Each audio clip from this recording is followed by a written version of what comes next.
Silent listener po ninyo ako sa inyong YT channel.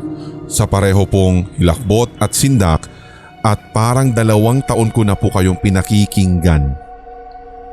Ngayon lamang po ako nagkaroon ng time na mag-share ng aking sariling kwento. Huwag niyo na pong i-mention ang aking true name but just call me Love. Noong bata pa po ako, I can't remember yung exact age ko pero elementary days po ito nang mangyari. Magkatabi po kami sa iisang bed na matulog at sa lahat po ng mga gabi na pinagsamahan namin doon sa bed na iyon, napapansin ko talaga na bumabangon siya sa hating gabi or maybe madaling araw na iyon. Tapos uupo siya sa edge ng higaan namin sa gawing paanan ko. Ilang beses ko po itong binabaliwala pero one time naisipan kong bumangon din at lapitan siya para tanungin kung ano ba ang kanyang ginagawa ng ganong oras. Ang sagot lamang po niya sa akin, Sir Red, ay ginigising daw kasi siya ng kaibigan niya at nakikipagkwentuhan. Tinawanan ko lang po siya sa sagot niyang iyon pero nang may bigla po akong ma-realize at maisip na nakakatakot, tinago ko na lamang po deep inside. Alam ko na nakakakita siya dahil kada namamatayan kami ng relative, lagi niyang sinasabi na kasama pa din namin yung namatay naming kamag-anak lalo kapag bumibisita na kami sa lamay. Sinabihan ko siya na wala naman siyang kausap at baka nananaginip lamang siya kaya ang ending, niyayaya ko talaga siya na matulog ulit. Pero sabi niya sa akin, hindi pa daw tapos magkuwento yung kaibigan niya. Kailangan daw niyang tapusin at pakinggan yung kwento nito dahil baka magalit daw ang kaibigan niya. Natakot na ako noon pero pinilit ko pa din siyang matulog na dahil kung hindi, isusumbong ko talaga siya kay mama.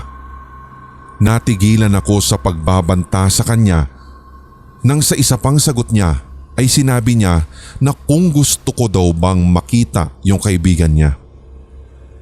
Ang sabi ko, wala naman akong dapat na makita pero nang sandaling iyon ay ang bilis ng tibok ng puso ko.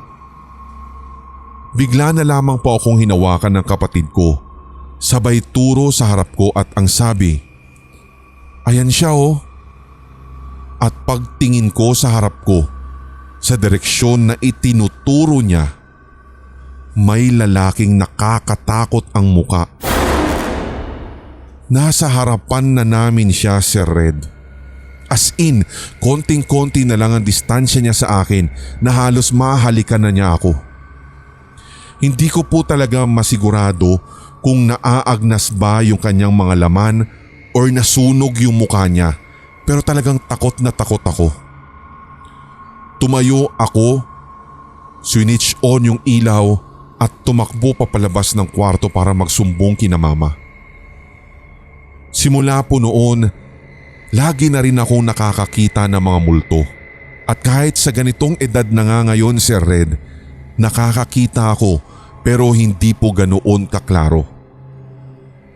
Hindi ko alam kung dahil lumabo na kasi ang mata ko o talagang pag tumatanda ka ay unti-unti na rin silang hindi nagpapakita. Umalis na rin po kami sa bahay na yon.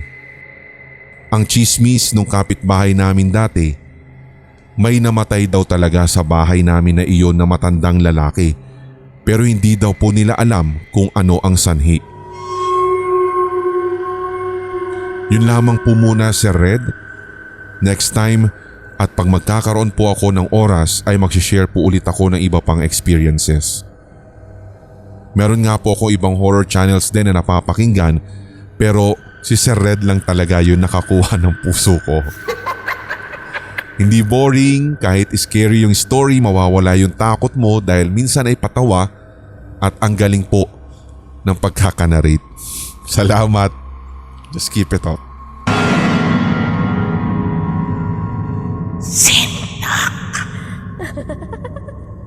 Hindi ko po sure kung mapapansin nyo ba ang entry kong ito dito sa Facebook, pero mapansin man o hindi, importante ay nandyan na po at nakapag-share na ako.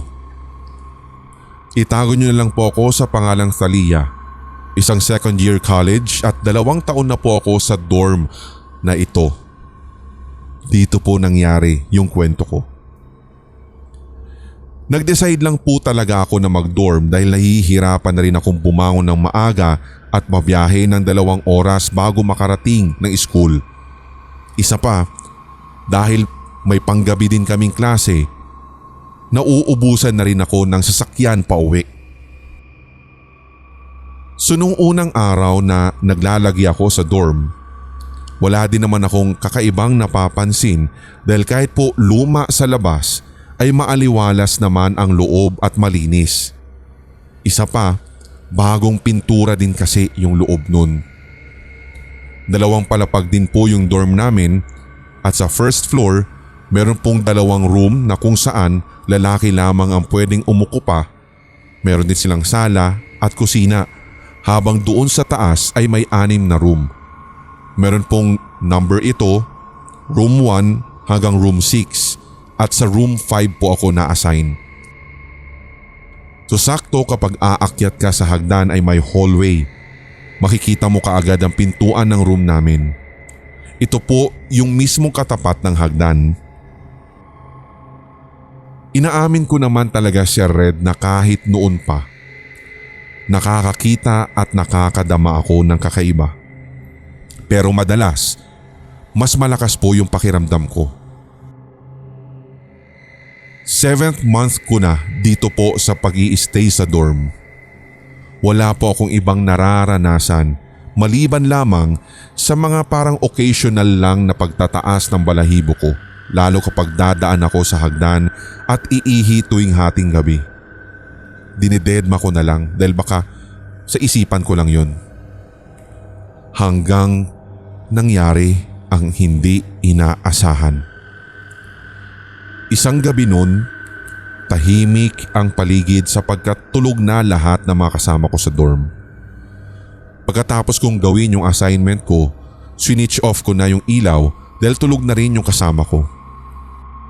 3 po kami doon sa room pero nung time na nangyari ito ay nagsiuwian po yung iba. Madaling araw nang maalimpungatan ako kasi may narinig po talaga akong kumakatok doon mismo sa pintuan namin. So hindi ko talaga yun pinapansin dahil nakapikit lamang ako at nakahiga. Pero nairita ako dahil talagang sunod-sunod at hindi lamang po talaga yung tipong matagalan na para bang 15 seconds or 30 seconds meron na namang kumakatok at papalakas ng papalakas. As in mayat maya. May pattern yung katok niya eh. Basta't nakakairita. Inisip ko sa sarili ko, ano ba yan? Ano bang kailangan nito? Sa madaling araw. Di man lang ipagpabukas kasi. Habang kumakatok pa rin ang kumakatok ang kung sinong nasa labas. Sa pagkairita, tumayo na ako sa aking bed at ako po kasi yung nasa ibaba ng double deck nun at pagkatapos ay switch on ko yung ilaw. May siwang po yung pintuan namin. Hindi ko lang po ma-measure pero sapat yun para masilip mo kung merong tao sa labas. So gawa nga din po ng bukas yung ilaw sa hallway namin. Makikita mo kahit anino ng kung sino mang tao na naroroon sa labas ng pinto. So pupungas-pungas ako at patuloy pa rin po yung pagkatok. Una ko talagang napansin yung siwang ng pintuan sa baba. Nagdadalawang isip akong pagbuksan nito at baka mamaya ay napasok na kami ng kung anong masamang loob. Imposible din naman kasi na ito ay ang aking mga kasamahan o ka-roommate dahil kung sila nga ito ay meron naman po silang sariling susi kaya makakapasok sila at no need na para mag-knock-knock ng ganon. So dahil gising na rin naman ang diwa ko, pinakiramdaman ko yung kumakatok. Hanggang sa naisipan kong silipin yung siwang sa baba ng pinto. Mas lalo pong nagising ang aking diwa ng sandaling iyon dahil wala po akong naaninag na kahit anino ng taong nasa labas na kumakatok at kahit paaman niya si Red ay wala. Pero tuloy-tuloy pa rin ang pagkatok niya. Nung time na iyon ay hindi na ako nagdalawang isip at bumalik ako sa aking higaan at nagtalukbong ng kumot at nagdasal. Hindi lamang po ito yung mga naranasan ko sa dorm na iyon, Sir Red. Sinabi ko rin po ito sa mga landladies namin dahil naghahati po sila dito. Ang sabi nila, baka hangin o guni-guni ko lamang daw po yung nangyari sa akin. Umiling ako dahil alam kong hindi talaga guni-guni lang yun. Until such time, ngayong taon, napatunayan ko na totoo yun dahil yung isang bagong boarder na lumipat sa room namin ay naranasan din yung same at eksaktong karanasan ko. Take note, tulad nga ng sabi ko, wala po akong pinagkikwentuhan nito maging sa mga roommate at doormate ko dahil ayaw ko rin naman po silang matakot. Partida nun si Red, bagong boarder lamang po ito. Bagong roommate at siya mismo ang nagpatunay sa akin na hindi po ako mag-isa na naniniwala sa kwento kong ito. Nang mangyari nga daw po sa kanya ito isang gabi, siya mismo ang nagkusang magkwento sa amin ito kinabukasan dahil hindi lamang daw po minsan ito nangyari, kundi gabi nung Sabado at gabi nung Linggo na kung kailan kami umalis muna at umuwi sa kani-kanilang probinsya. Nagigising daw siya dahil sa lakas ng pagkatok at tulad ko rin, wala pong nakikitang tao o kahit anino na nasa labas ng pinto na maaaring may gawa na mga misteryosong katok.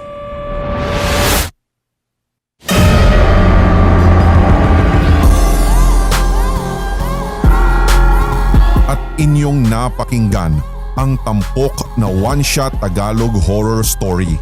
I-like, mag-comment at i-share ang episode na ito sa inyong social media, mga certified kasindak. Huwag pahuhuli sa mga bagong kwentong katatakutan dito sa ating channel, kaya pindutin na ang subscribe button at ang notification bell. Hanggang sa susunod na kwentuhan dito sa Sindak Short Stories.